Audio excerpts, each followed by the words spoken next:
नमस्कार दोस्तों। आज मेरी कहानी का शीर्षक है ईमानदार लकड़हारा। बहुत समय पहले एक छोटे से गांव में एक साधारण और मेहनती लकड़हारा रहता था। उसका नाम हरिदास था।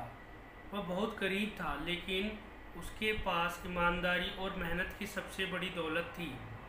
हर रोज़ वह सुबह सुबह जंगल जाता और पेड़ों की सूखी टहनियों काटकर गांव में बेचकर अपने परिवार का पेट पालता था।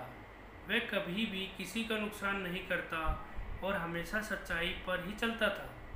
एक दिन हरिदास जंगल के किनारे नदी के पास पेड़ काट रहा था। पेड़ काटते समय उसका कुल्हाड़ा हाथ से फिसल गया और सीधे नदी में जा गिरा। नदी बहुत गहरी थी और तेज बहाव था। हरिदास ने बहुत कोशिश की, पर कुल्हाड़ा बाहर नहीं निकाल पाया। अब उसके पास कोई साधन नहीं था।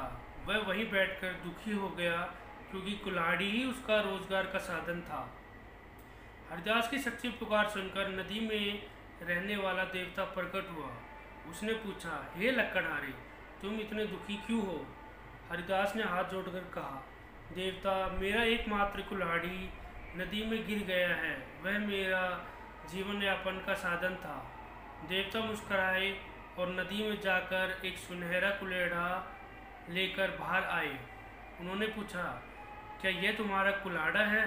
हरिदास ने सिर झुकाकर कहा, नहीं देवता, यह मेरा नहीं है। मेरा तो साधारण लोहे का कुल्हाड़ा था। देवता फिर नदी में गए और इस बार चांदी का कुल्हाड़ा लेकर आए। उन्होंने पूछा, क्या यह तुम्हारा है? हरिदास ने फिर से ईमानदारी से उत्तर दिया, नहीं देवता, यह भी मेरा नहीं है। अंत में देवता नदी में गए और एक पुराना लोहे का कुल्हाड़ा लेकर आए।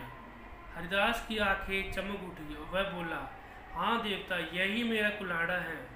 देवता यह सब देखकर और उसकी ईमानदारी से बहुत प्रसन्न हुए। उन्होंने कहा, तुम सचमुच बहुत ईमानदार हो, इसलिए मैं तुम्हें तुम्हारे लोहे का कुल्हाड़ा ही नहीं बल्कि सोने और चांदी के कुल्हाड़े भी नाम में दूंगा। हरिदास ने धन्यवाद दिया और गांव लौट आया। गांव के लोग जब ये सुनते हैं तो हैरान रह जाते हैं।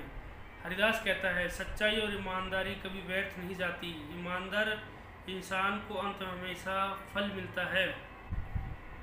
मेरे दोस्तों, इस कहानी से हमें ये शिक्षा मिलती है कि लालच नहीं करना चाहिए। ईमानदारी सबसे बड़ी संपत्ति है। सच्चाई की राह कठिन होती है, लेकिन अंत में वह सबसे बड़ा इनाम देती है। दोस्तों, आपको मेरी ये वीडियो कैसी लगी?